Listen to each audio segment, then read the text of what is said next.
You ever drive at night, out where the highway's just a black ribbon and the only lights are your own? That's where I feel most at home. The world's asleep, the air's thick with diesel and secrets, and nobody's watching. I've been a long-haul trucker for over 15 years. Most folks think it's a lonely life, but I like the quiet.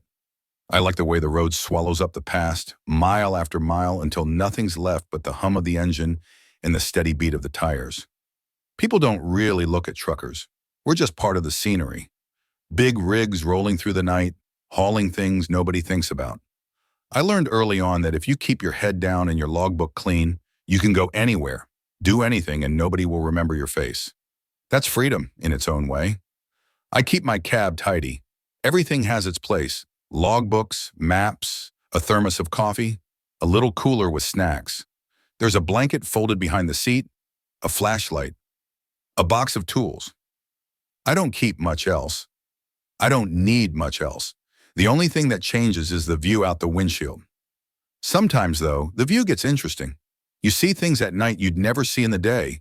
People walking along the shoulder, faces lit up by headlights for a split second before they vanish into the dark. Sometimes it's just a lost dog or a deer frozen in the beams. Sometimes it's something else. I don't pick up hitchhikers. That's what I tell people anyway. Company policy, insurance, all that. But there are exceptions.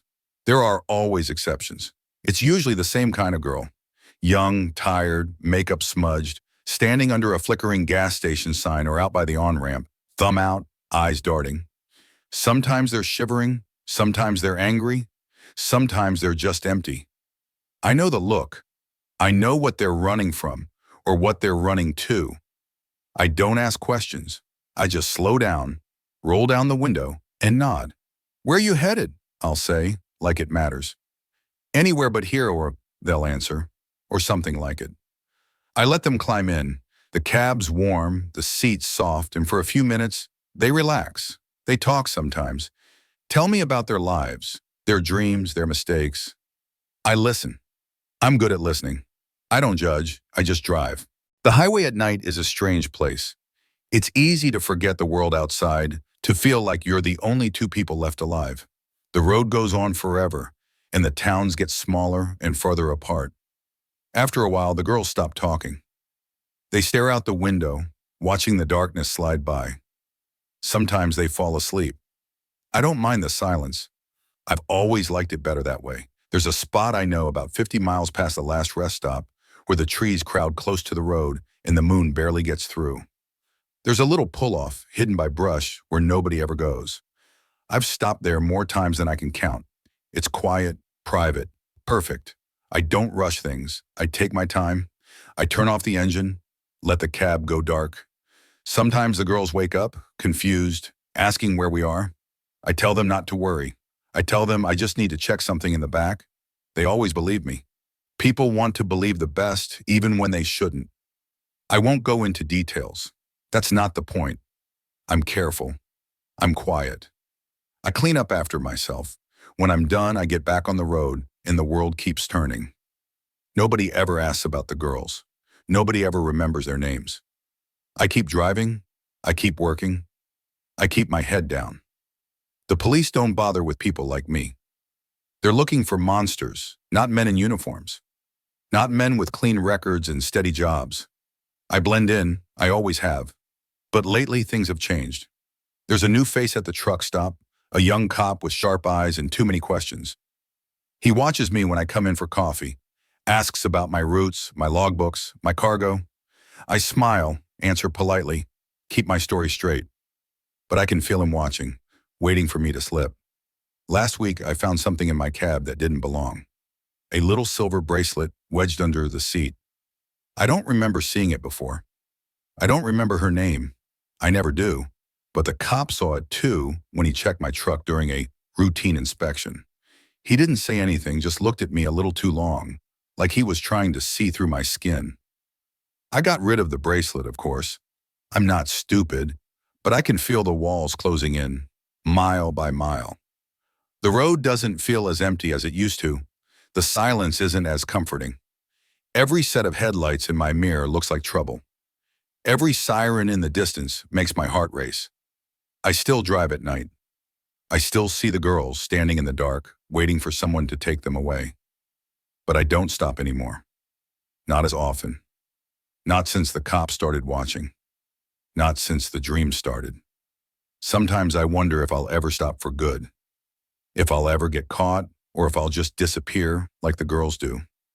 Maybe that's what I deserve. Maybe the road will swallow me up too, and nobody will remember my name. But until then, I keep driving. The highway's a long, dark place, and there's always someone waiting in the shadows. I try to tell myself nothing's changed, that I'm still invisible, just another trucker rolling through the night. But the feeling won't leave me. I see the cop's face in my mirrors, in the reflection of the diner window, in the shine of my own headlights. I start to notice things I never noticed before. Cars that seem to follow me for miles. People at rest stops who look a little too long. A radio DJ mentioning missing persons late at night, their voices drifting through the static. I keep my routine.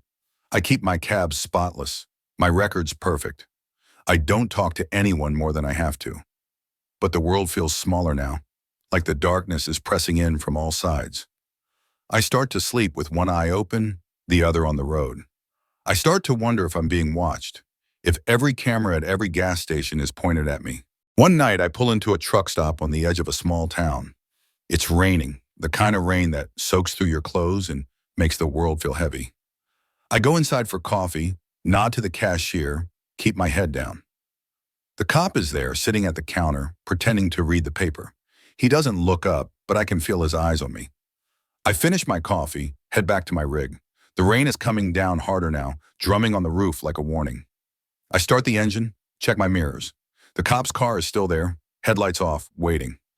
I pull out onto the highway, heart pounding. The road is slick, the wipers barely keeping up. I drive for miles, trying to lose the feeling, but it sticks to me like the rain. I see blue lights in my mirror, flashing once, then gone. I keep driving. A few miles later, I see her, standing on the shoulder, soaked to the bone, thumb out, eyes wide.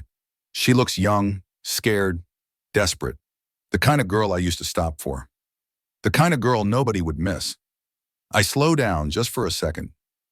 My hands tighten on the wheel. I think about the cop, the bracelet, the dreams. I think about the girls, their faces blurring together in the dark. I keep driving. I don't stop. The rain keeps falling.